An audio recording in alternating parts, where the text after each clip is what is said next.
अस्सलाम वालेकुम जी, ਤੁਹਾਡੇ ਕੋਲ बैठ जाइए।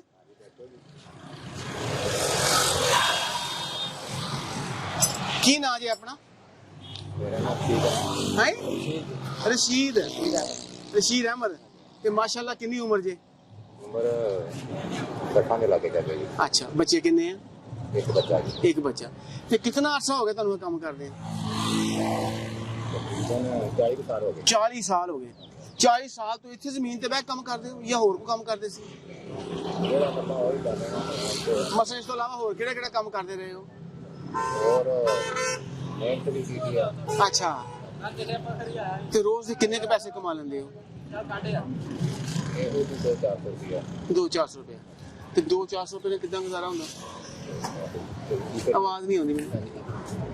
ਬਸ ਹੋ ਜਾਂਦਾ ਜੀ। ਹੋ ਜਾਂਦਾ। ਹੱਕ ਹਲਾਲ ਹੱਕ ਹਲਾਲ ਦੀ ਰੋਜ਼ੀ। ਦੀ ਰੋਜ਼ੀ ਨਾਲ ਗੁਜ਼ਾਰਾ ਹੋ ਜਾਂਦਾ। ਅੱਛਾ, ਤੇ ਹੁਣ ਇਹ ਜੁੱਤੀ ਗੰਢਦੇ ਪਏ ਹੋ, ਇਹਦੇ ਕਿੰਨੇ ਪੈਸੇ ਤੁਹਾਨੂੰ ਮਿਲਨੇ ਆ? ਇਹਦੇ 20 ਰੁਪਏ ਲੈਣੇ ਜੀ। ਕਿੰਨਾ ਚਿਰ ਟਾਈਮ ਲੱਗਦਾ ਨੂੰ? 10-15 ਮਿੰਟ। ਤਾਰਾ 10-15 ਮਿੰਟ ਕੰਮ ਕਰਕੇ ਮਜ਼ਦੂਰੀ ਕਰਕੇ ਤੇ 20 ਪੈਸੇ ਕਮਾਣੇ, ਇਸ ਤੋਂ ਤਾਂ ਰਿਜ਼ਕ ਹਲਾਲ ਕਿਹੜਾ ਹੋ ਸਕਦਾ? ਬਿਲਕੁਲ ਜੀ। ਹਾਂਜੀ ਹਾਂਜੀ। ਤੇ ਜੀ ਤਾਰਾ ਜੀ, ਹਾਂਜੀ ਲਿਆਓ ਜ਼ਫਰ ਭਾਈ। ਇਹ ਤੁਹਾਡੇ ਇਹ ਅੱਲਾਹ ਪਾਕ ਨੇ ਭੇਜਿਆ ਤੁਹਾਡੇ ਵਾਸਤੇ ਕਿ ਸਾਡਾ ਇੱਕ ਬੰਦਾ ਜ਼ਮੀਨ ਤੇ ਬਹਿ ਕੇ ਮਿਹਨਤ ਕਰਦਾ, ਇਹ ਅੱਲਾਹ ਪਾਕ ਨੇ ਤੁਹਾਡੇ ਵਾਸਤੇ ਭੇਜਿਆ। ਇਹ ਸੂਟ ਇਹ ਤੁਸੀਂ ਈਦ ਤੇ ਪਾਣਾ ਚਾਹੀਦਾ। ਇਹ ਕਿਉਂ ਆ? ਇਹ ਚ ਰਾਸ਼ਨ ਦੀ ਹਰ ਚੀਜ਼ ਆ। ਇਹ ਵੀ ਪੈਸੇ ਅੱਲਾਹ ਪਾਕ ਦੀ ਤਰਫੋਂ ਆ। ਇਹ ਕਿੰਨੇ ਆ? ਹੈ ਪਤਾ ਨਹੀਂ ਕਿੰਨੇ। ਹਾਏ ਰੱਬਾ, ਹੁਣ ਤਿੜਕਣ ਲੱਗ ਪਏ। ਇਹ 10,000 ਜੀ। ਹਾਂਜੀ ਇਹ ਕਿਹਨੇ ਭੇਜੇ ਆ? ਅੱਲਾਹ ਪਾਕ ਨੇ, ਅੱਲਾਹ ਪਾਕ ਨੇ। ਤੇ ਸਾਡਾ ਤੁਹਾਡੇ ਤੇ ਕੋਈ ਆਸਾਨ ਨਹੀਂ। ਇਹ ਸਾਡੇ ਕੋਲ ਅਮਾਨਤ ਸੀ ਤੁਹਾਡੀ, ਉਹਨਾਂ ਲੋਕਾਂ ਦੀ ਜਿਹੜੇ ਜ਼ਮੀਨ ਤੇ ਬਹਿ ਕੇ ਕੰਮ ਕਰਦੇ ਆ, ਤੇ ਅੱਲਾਹ ਪਾਕ ਨੇ ਤੁਹਾਡੇ ਵਾਸਤੇ ਭੇਜੇ ਜੀ ਤਰ੍ਹਾਂ ਜੀ। ਅੱਲਾਹ ਪਾਕ ਦਾ ਸ਼ੁਕਰ ਹੈ।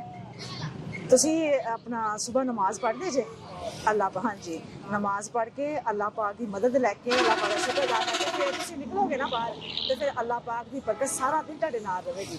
ਨਮਾਜ਼ ਜ਼ਰੂਰ ਪੜ੍ਹਿਆ ਕਰੋ ਔਰ ਹਰ ਲਮੇ ਅੱਲਾਹ ਪਾਕ ਦਾ ਸ਼ੁਕਰ ਅਦਾ ਕਰਿਆ ਕਰੋ। ਪੈਸੇ ਜੇਬ 'ਚ ਪਾ ਲਓ, ਇਹ ਅੱਲਾਹ ਨੇ ਭੇਜੇ, ਪੈਸੇ ਜੇਬ 'ਚ ਪਾ ਲਓ।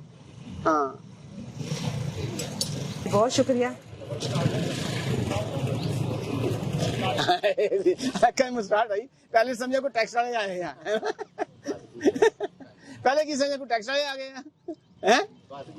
ਮਸਲਾ ਜੀ ਇਸ ਤਰ੍ਹਾਂ ਦਾ। नहीं नहीं नहीं नहीं, अल्लाह पाक इतना रहमत करता। ठीक है, बहुत शुक्रिया, अल्लाह हाफिज।